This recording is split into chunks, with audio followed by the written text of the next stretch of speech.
Here we go. Going live. Ooh. Oh. Good work, team. Look at you all making up spice mixes, sending me pictures. Okay, that looks very meatball-y. Peter is just finishing off my meatballs and my noodles, so he's going to bring them in for me later. Who else is here? So Peter, Karen wins. Peter's supposed to be joining, but might not be able to because of a lack of electricity. Hello, Kay. Fiona came next. Anne is there. Hello, Anne. Lovely to see you today. Meatballs on the stove, glasses at the ready. Jeff and Sue, hello. How are you? I know, it's rather nice, the sun today, isn't it? Oh, thank you, Kay. I've got all my colours on today, including my hand crocheted, I didn't make them myself, friends gave them to me, earrings. I like my crocheted earrings. They are actually crocheted. Very cool. Anyway, feeling summery. So there you go. Emily and Kevin, g'day. Welcome back, Kevin. Sorry we missed you last Saturday. Oh, gosh, look at everyone's. Oh, they look nice. Everybody, David, they look great.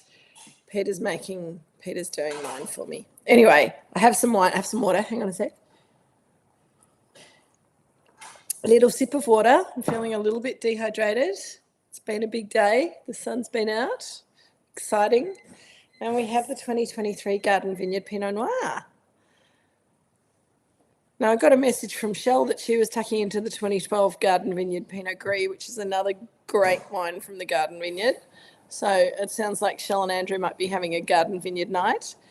Everyone's all over the place. So for those of you who are here tonight, well done. It is getting a little bit crazy Christmas party time.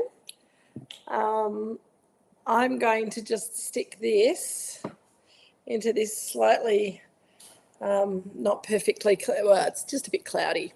Decanters get cloudy really easily, and it doesn't mean that they're not clean. It just means they've had water drying in them, and it's very hard to polish the inside of a decanter. So you just got to deal with it. There is a trick. You can buy denture cleaning tablets and stick them in your decanter with some hot water, but then you need to rinse them out really well to make sure that you're not getting denture cleaner in your next wine that you've got. So you made the porcini shiitake powder. Yes. So I have to apologise to all of you who are not on the chat. I have to apologise for sending you all a recipe that has a spice mix that doesn't exist out in the world. Jill, you're too late. We've started. Jill was madly trying to get the flowers done in time for Drinks with Kate. She nearly got there. So the spice mix that was in that Gewürzhaus Swedish meatball recipe is apparently just a special mix that was only in the advent calendar this year, and I happened to have the Gewürzhaus spice advent calendar this year, and I thought, wow, that's really cool, and it is very, very good. But it had porcini powder and shiitake and a few other things, bit of red miso. So I know that some of you have substituted other spices. I know Kay put a bit of Vegemite in hers.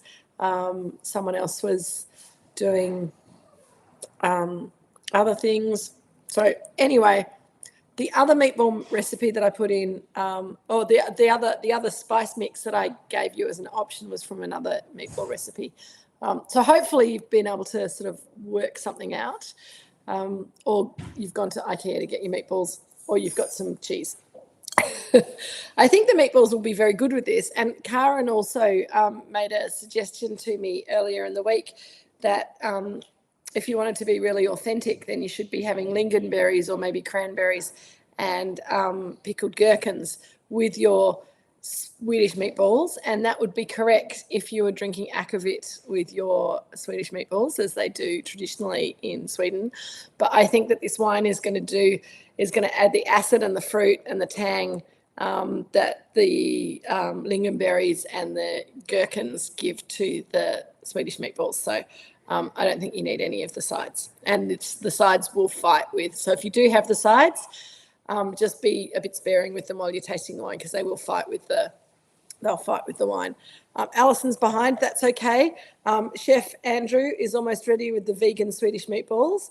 I'd be very interested to know what you how did you make them from scratch, Andrew? And what protein did you use? I can't believe it's not meat. What have you put in them? TVP Fiona's asking. Yeah, I'm wondering as well. Sue and Daryl, hello. In capital letters, shouting down the line. Lovely to see you guys. Impossible meat. Good. Excellent, Shell. All right. So Garden Vineyard Pinot Noir. I'll come to the meatballs. My meatballs are not here yet. But the wine, first of all, I feel like we're in a little bit of a Garden Vineyard sort of a theme, because we had our Garden Vineyard garden party on Saturday, which was really fun. It was lovely to see some of you there. We are hoping to make that an annual event. So if you didn't make it this year and you're cursing that fact, then hopefully we'll do it again next year. It was really lovely, despite the fact that it rained up until 5 minutes past 2, which is when the event started, and then it started raining again at about 5 past 4, which is when it finished. So we were very, very lucky with the weather, and everything went really, really well. It is a magnificent garden, Alison. It's just amazing. So Garden Vineyard. I also thought, because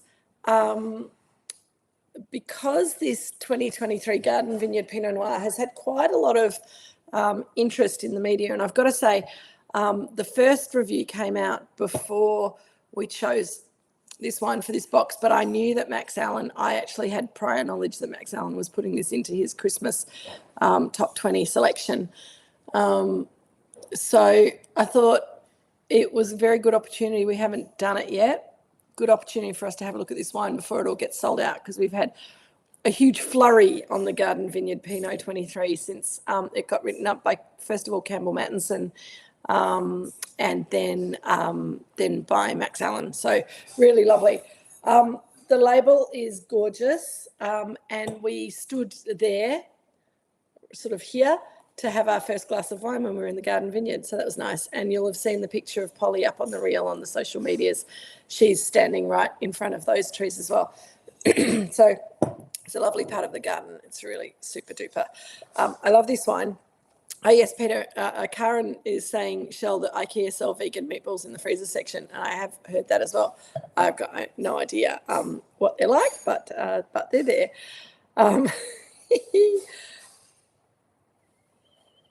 It's such a beautiful wine. And I think usually the Garden Vineyard, and one of the reasons that I wanted to do this wine so much,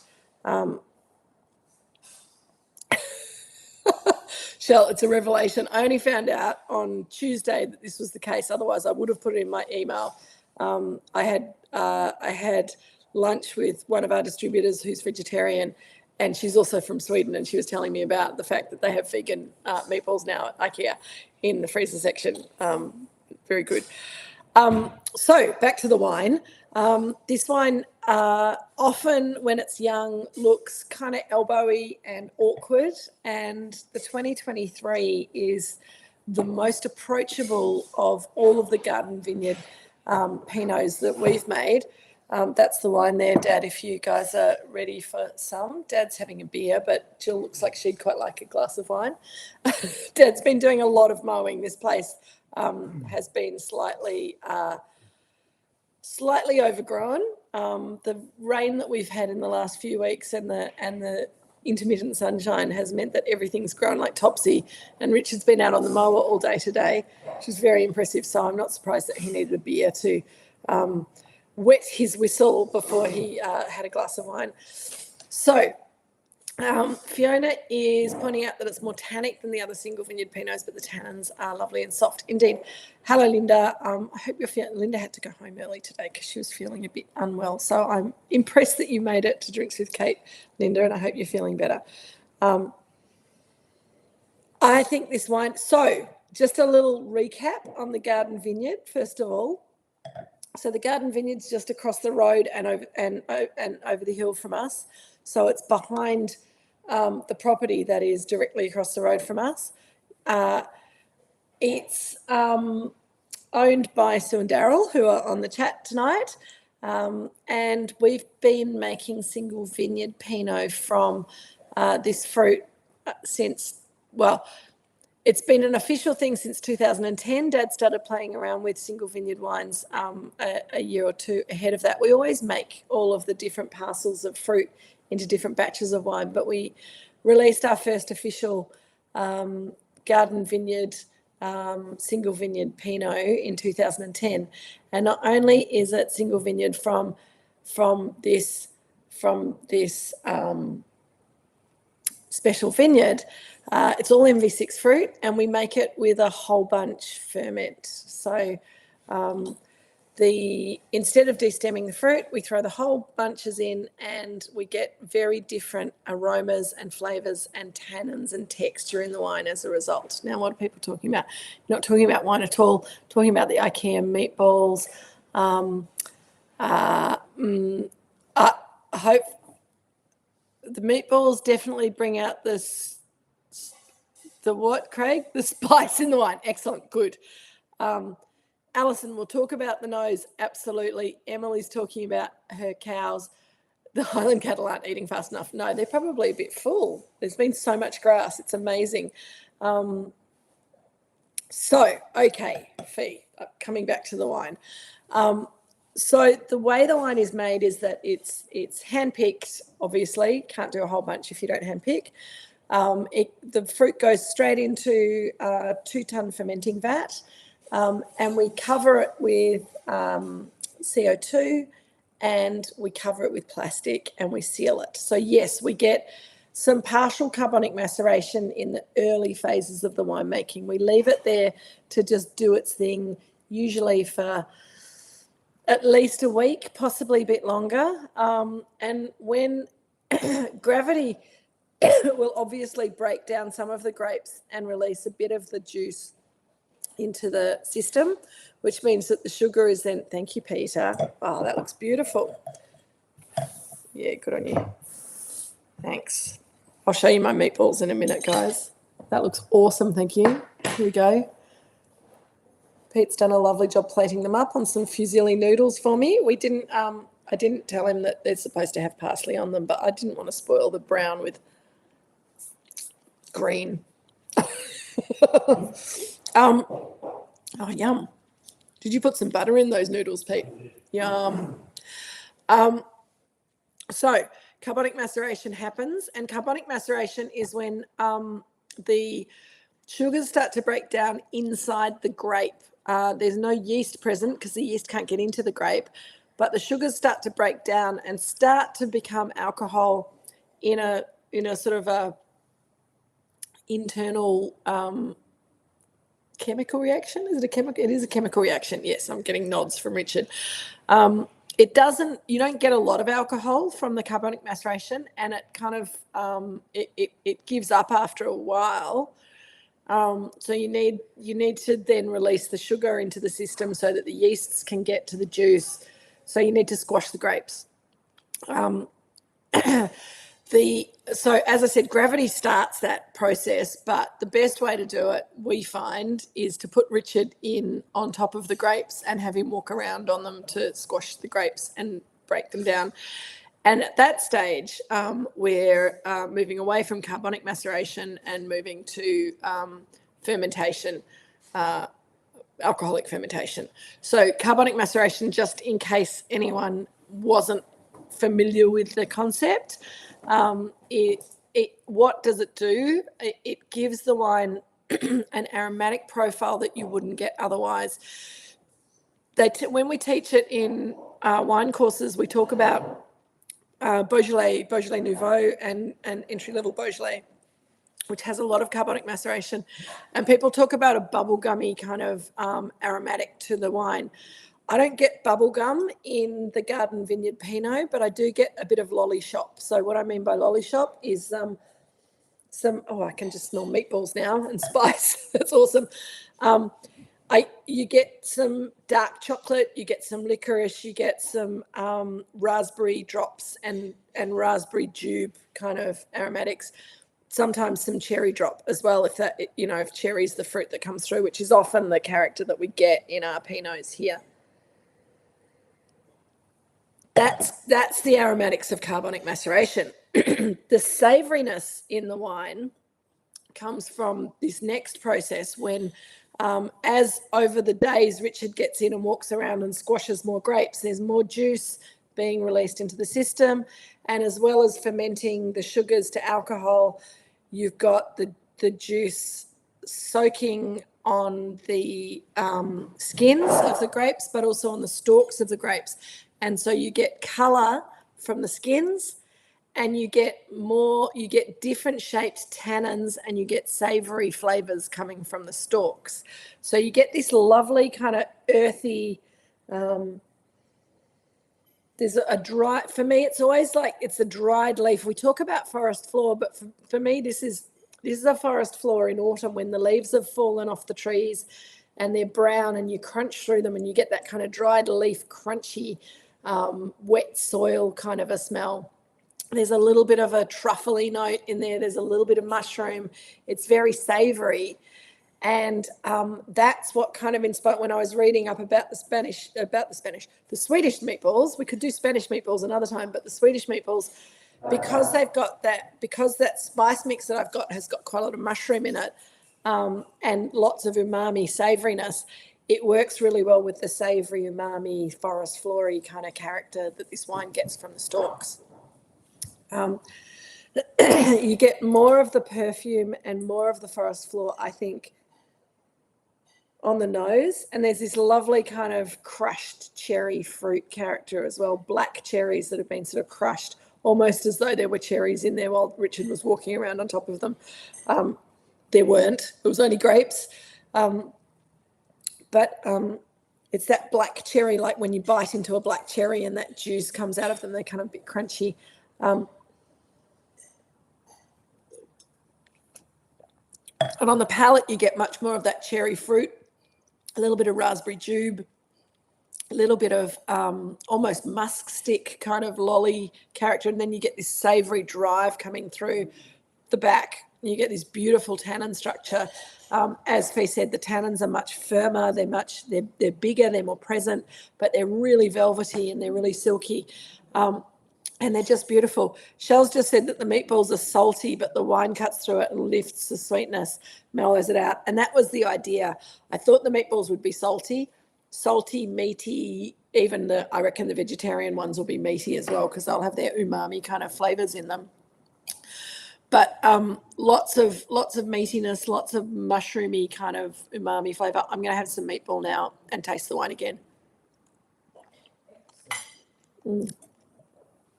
Yum. Oh my gosh. They're so salty and savoury and delicious, and it's making my mouth water. And it's such a good match to the wine and the meatballs. I just think that's really awesome. Bit of time on the palate from the wine. Yep, Kay, I reckon. And Craig is saying that the wine's starting to open up now. You decanted it, needed a bit more air. It is, look, the Garden Vineyard always is a bit awkward when you first open it. But as I say, the 23 was much more from very, very early on, and from when we released it last June, it's been a much more user-friendly wine than the Garden Vineyard usually is when it's young. One of the things that we've been playing around with here in the lead up to Christmas is just re-releasing some Magnums. And I'm obsessed with the Garden Vineyard Magnums. We've got 18 and we've got 19, and I've tried them both, and they're both delicious. The 19 is a little bit riper and richer, The 18 is a bit more, was very restrained as a young wine and has just really smoothed out and is kind of looking really, really gorgeous and sexy and silky and savoury now. But the 2023 that we're looking at here is so yummy right now. But it will be much better with a bit more age and a bit of time, but a bit of air and a bit of food also helps this wine. And the intense flavour of the dish, I think, goes really, really well with the wine. I know that not everyone got to make the meatballs, but I'm really pleased that most of you have the meatballs because it's a gorgeous, it's a good food and wine match, isn't it, Jill? Happy? Yeah. Jill was making positive noises over there before. I thought, I think I've hit the nail on the head with this one. Okay, questions. Thyme on the palate and on the nose, absolutely, Alison. You get lots of herbal notes on the nose. Thyme, chopped rosemary. There's also a tiny bit of wild mint, but it's more thyme and rosemary and maybe a little bit of oregano. And I agree, Magnum's wine is always better in Magnums. And if anyone had missed the email that I sent out about the Magnums, we are going to have some Magnums on tasting on the Saturday, the 20th of December, which I think is that this cut? No, it's not this. It's not this Saturday. It's the one after. Is it the 21st Saturday? It's the 20th. Saturday the 20th. Anyway, the Saturday before Christmas, Leonie's going to have some Magnums open and Jill's going to do some nibbles. We might do some Swedish meatballs. No, we won't do Swedish meatballs, but we'll have some nibbles in Celador if anyone wants to come down and do a little tasting and do a bit of Christmas shopping. Right, there were some important questions. The wine, no, done that. Fiona, I'm trying to imagine what this wine will be like in 10 years' time. Do you think it'll be one of those roasty, meaty aged Pinots? It will be a little bit roasty, meaty, Fee, but it'll also, I find that these wines with age develop a bit more floral. There's sort of rose petal that comes up with some age. There's a perfume that's kind of slightly woodsy and slightly floral and slightly incensey. It's quite lovely. Hang on, I just need to eat some more noodles.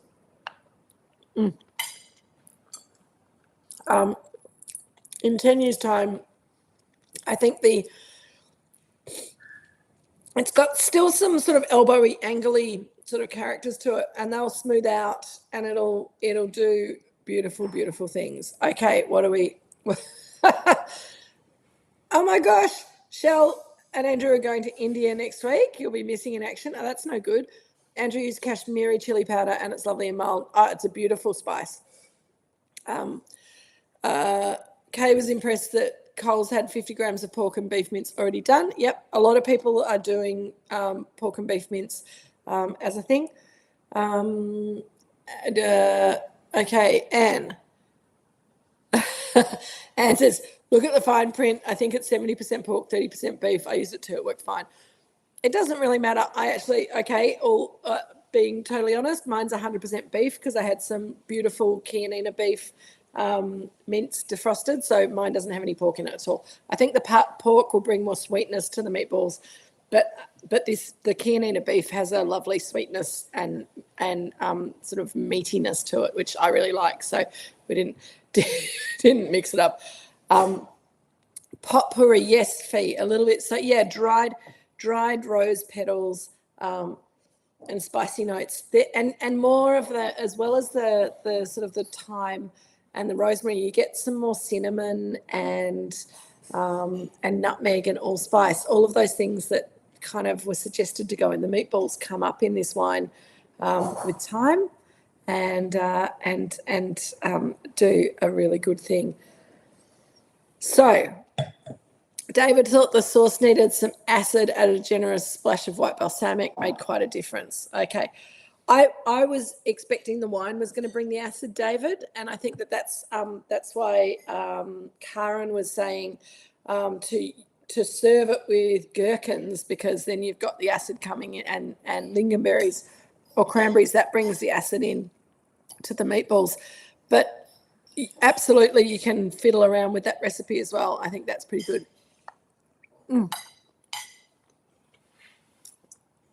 Craig says when he was checking on spice mixes, found one that had ground up dried grape skin powder.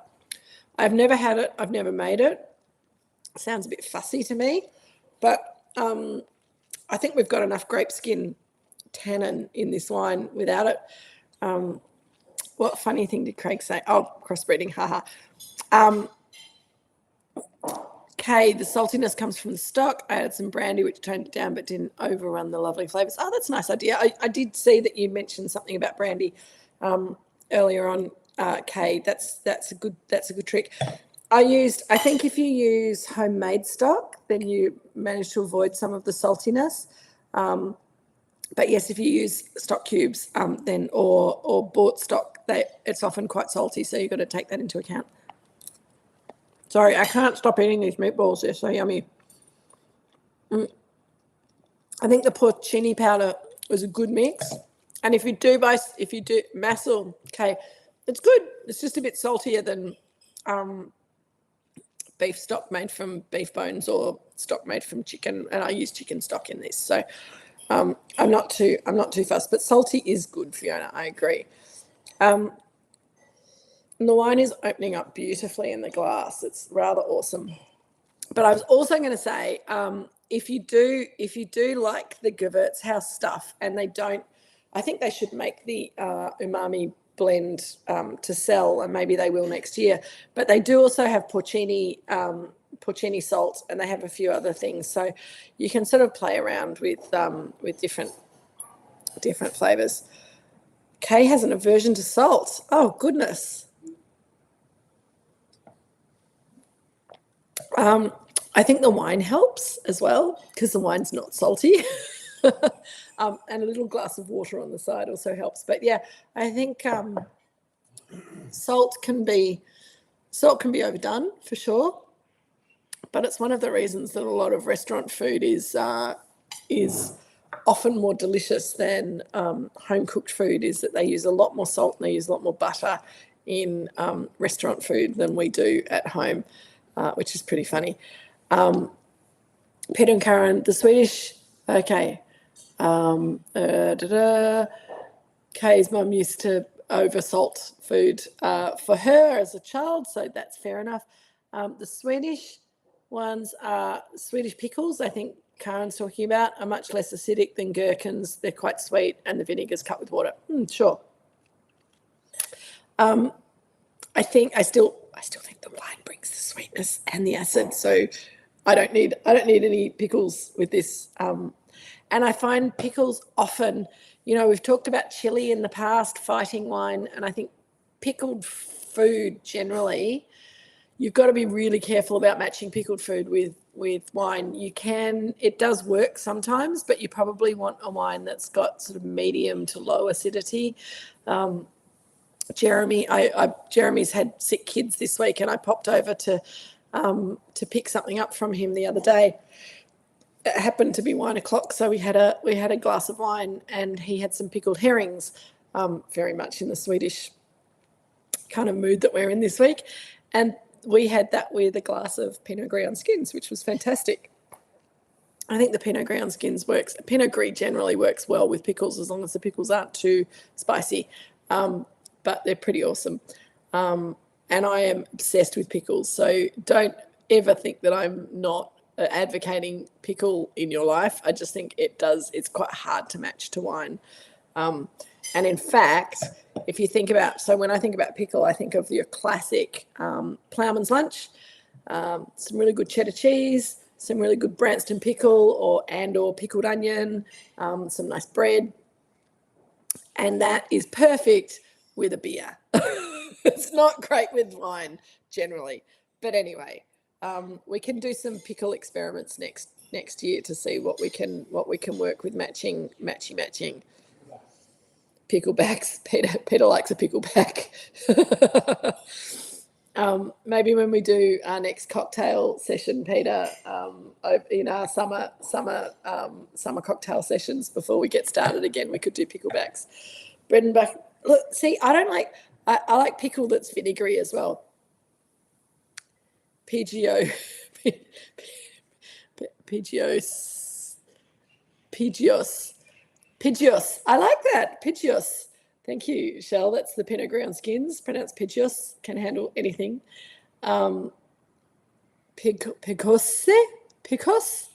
Am I pronouncing it correctly? I'm having trouble now. Andrew says Ukrainian pepper vodka with pickled herring. Absolutely. See, that's the thing. Pickled herring, pepper vodka. It's a whole nother world out there that I'm not going to go to that world. Pegas. Pegas. Thank you. So Garden Vineyard Pinot, and we often kind of in Celador, and when we're talking about, we forget about this delicious savoury textural wine, because it's a little bit more awkward than the other two when it's just being tasted across the bench, when we're not matching it to food. So I have decided with this box 6 to absolutely go hard on the Garden Vineyard Pinot Noir, and you'll have noticed that you have in your box. So next week we're doing the 05 McIntyre Chardonnay, those of you who are able to join. Shell and Andrew, I'd just put that 05 McIntyre Chardonnay away until you get back from India and enjoy that at your leisure. But then for Christmas Day, or whenever you feel like drinking it, really, the 2018 Garden Vineyard Pinot Noir, which I think is just looking absolutely stunning. It's really, really, it's a beautiful wine. And when you get to that wine at the bottom of your box, I think you'll have lots of fun. You may also possibly have noticed in your box that there's a recipe card for my world famous chilled eggnog. No wine involved here, many spirits. I highly recommend, if this is something that is at all appealing to you, if you like a vanilla milkshake and you like a bit of booze, it is like the best grown up vanilla milkshake. It's got bourbon, it's got rum, and it's got whiskey in it, so it's not for the faint-hearted, but it's become a family tradition here. Jill and I once made a batch and drank it between the two of us, wrapping Christmas presents one night, and we didn't need any dinner. We were cool and we slept very, very well. That was the year that Richard went heli skiing with Beck, so we were all on our own, and it was quite a lovely way to spend the evening. But we usually make the chilled eggnog for Christmas Eve, sort of instead of dessert, to help people sleep through the excitement of Father Christmas coming. We don't give it to the children, but the adults get a bit excited about Father Christmas as well. Okay, so thank you, Fee. I was going to say, I have not yet sent you Fiona's chicken terrine recipe, but I will have to send it to you, and I'm going to try and send it to you. I'll try and send it to you on Friday rather than Monday, just so you've got a little bit more time. As Fee says, it's a recipe that will take a little bit of time, and you can make it ahead of time. So if I can send it to you on Friday, if I can send it to you, I might not be able to because I've got a busy day tomorrow. But anyway, I'll see what I can do. Okay. But Fee says that if you're doing the chicken terrine, you need to start it on Tuesday evening or Wednesday morning, which is your FYI, but there's not much to do on Thursday, but you could probably make it over the weekend. It takes time. Prep time is minimal, just waiting. I have tasted the terrine because Fee made it for her birthday. It's bloody delicious. So I will send you all the recipe for that on Monday at the very latest. I'll see if I can get it to you before then. Emily and Kevin are going to be opening the Garden 2018 Magnum on Christmas Day. Excellent, even better. Yes, Shell's talking about Hellia's doing a salted caramel whiskey cream, and it's divine. You could stick that into your shareholder disclaimer.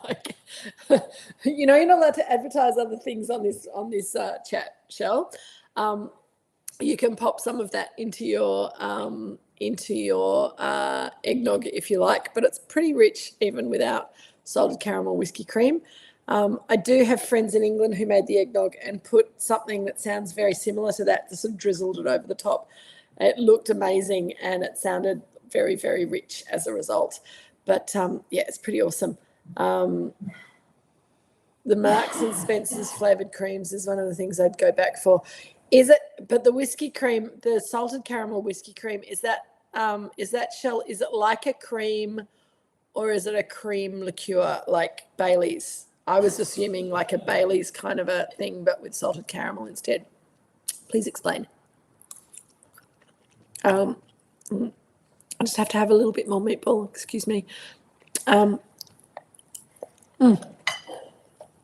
table over there has eaten all their meatballs about 3 hours ago. They scoffed them and they've drunk all the wine too. That's all right. No, there's a little bit left. That's all right. I'm good. I'm getting a sort of little damson plum kind of aromatic on the nose now with this wine, as well as the cherries. Cream liqueur, I thought so. Thank you for clarifying. But I agree, Alison, the Marks and Spencer's flavoured creams are pretty amazing. But, Alison, you don't need to go back to the UK for Marks and Spencer's. Apparently they're coming to Melbourne or Australia. I think they're coming to Melbourne. A friend of mine put a thing on her Instagram that they're coming out, that Marks and Spencer's is coming to Australia. I don't know where, don't know when, don't know how. I have no information, so it's a very bad bit of news. But Google it. Oh, just the lollies. I thought it was everything. I thought there was going to be a Marks and Spencer's shop in David Jones or something. That'd be cool, wouldn't it? Not fresh, just the lollies. Oh, that's a shame. My niece likes the lollies because they're vegan and they're apparently quite yummy.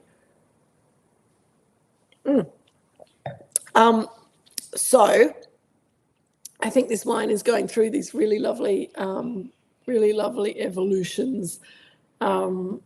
It's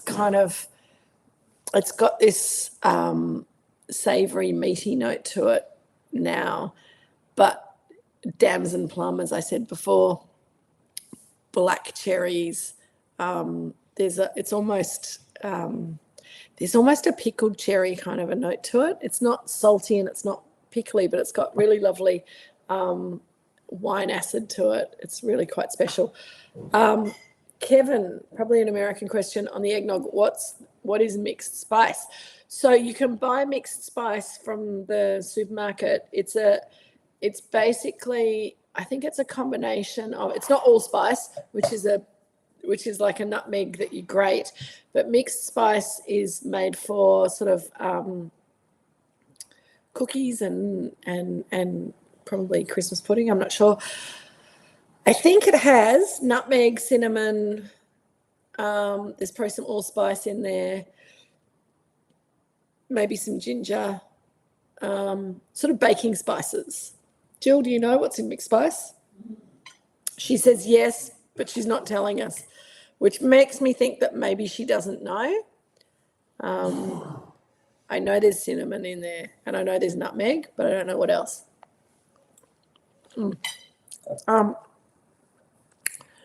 A little bit like pumpkin pie spice mix, yes, Emily, absolutely. And if you don't have mixed spice or you can't be bothered to buy it, just put some cinnamon and some nutmeg in there and you'll be fine. And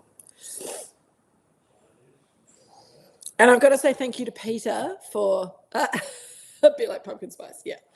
I have to thank Peter for putting that recipe card together. That's my photograph of actual eggnog that I actually made. I think I took that photo 2 years ago, but each eggnog blends into previous eggnog. So yeah, it's good. It needs that time to sort of prove and for the flavours to come together. And don't be afraid of the fact that it's got raw eggs in it. Make sure that you use good eggs and you beat them up with the sugar. And so the sugar sort of cooks the eggs. So it doesn't taste raw eggy at all. It just tastes like the best milkshake you've ever had in your life. Shell, it was store-bought eggnog and Captain Morgan's rum when we were making them in the Great White North. Exactly. This is a little bit classier than that, but it's the same sort of concept. Jill's brought me some allspice. Thank you. And now I have to see if I can read it with my glasses. Cinnamon, nutmeg, and allspice. Ah, cinnamon, nutmeg, and allspice may contain sesame seeds, because everything might contain sesame seeds. Yeah, cinnamon, allspice, and nutmeg. So yeah, easy peasy. It's just a mixed spice blend though, just to advertise someone else's product. Yeah, so make the eggnog. You will not be disappointed. Don't give it to the children. They'll go crazy. I make Maddie a vanilla milkshake when we have eggnog, and she thinks that's pretty good too. How's the wine going? Has everyone finished their wine? I think next week, as well as Fiona's terrine, I might send you another chicken recipe. I'm trying to think of something that's kind of Christmassy and festive and fun, that because not everyone's going to feel like making terrine next week. Or is that enough, guys? The wine is so good with the meatballs. I think I've nailed that wine and food match. I'm very happy with myself there. I think the chicken terrine will go beautifully with the 2005 McIntyre Chardonnay. But I want to also, I'll think of a little part, something a little bit less labour intensive if people are feeling a bit intimidated by terrine. What I will say, Fee and I talked about it, you don't need a terrine mould to make a terrine. You could just make it in a cake tin, particularly if you've got one of those rectangular cake loaves. You just need to cook it in a bain-marie. So put it in some water before you put it in the oven. And I think it would be absolutely awesome. So do give yourselves the time and have a go at making the terrine. Fee promises it's not hard. And it is delicious. So I think it's a good one to do. I'll recommend a couple of cheeses and a couple of other party snacks. And you can always make chicken sandwiches because they're pretty awesome. Kate, if I want to keep the 2005, will I miss the window for drinking? How long will it last? I'll be drinking my own, deserves to be shared. So, look, it's not going to fall over in the next, 24 hours, Kay, or 3 weeks.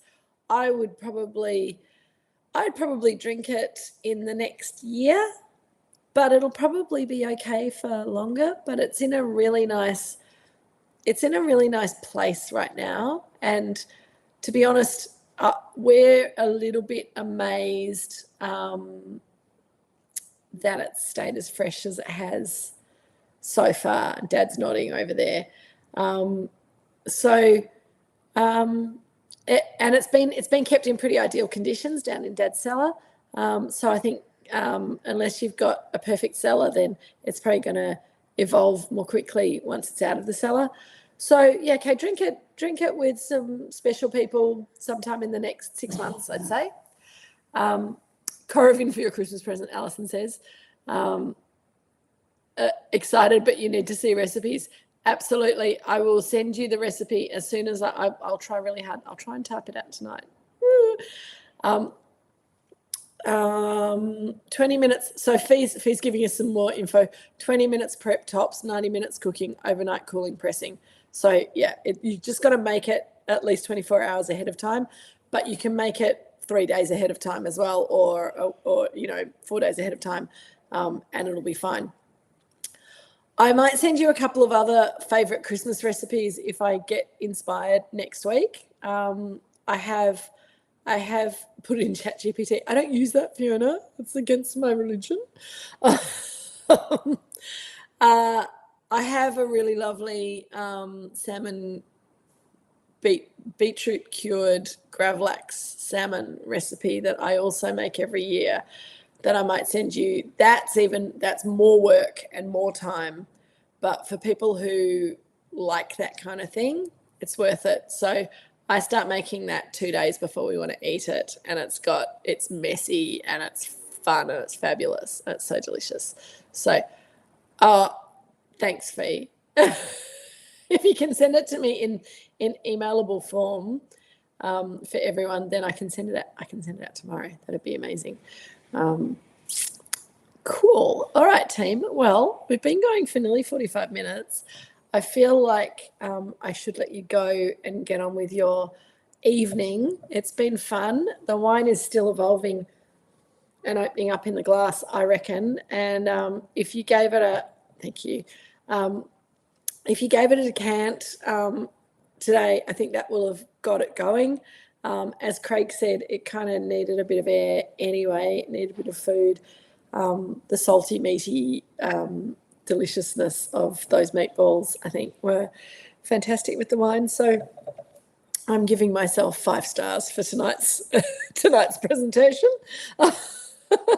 And I'm going to love you and leave you now. Shell and Andrew, have a fantastic time in India if we're not going to see you next week. Anyone else who's got Christmas parties or busy stuff next Thursday that we don't see before Christmas, have a fabulous Christmas.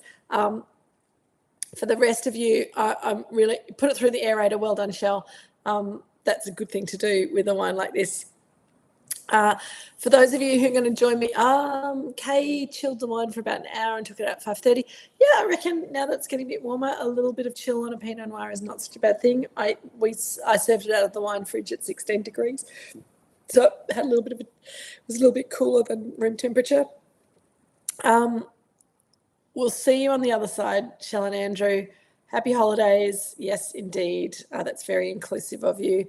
I will be sending out an email in early January with box 1 for 2026 and some dates. Those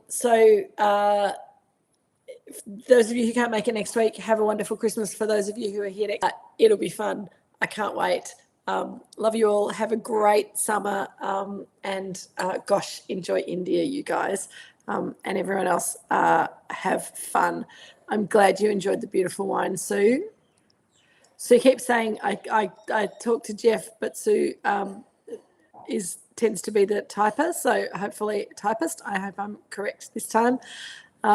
Take it easy, team, and enjoy the sunshine. Don't get sunburnt like I did on Sunday. So just be a little bit careful because we're not used to sun down here on the Mornington Peninsula anymore. So yes, hats, sunscreen. Don't wear racerback singlets in the garden while you're shoveling things. That's a tip from Kate. Take it easy. Cheers.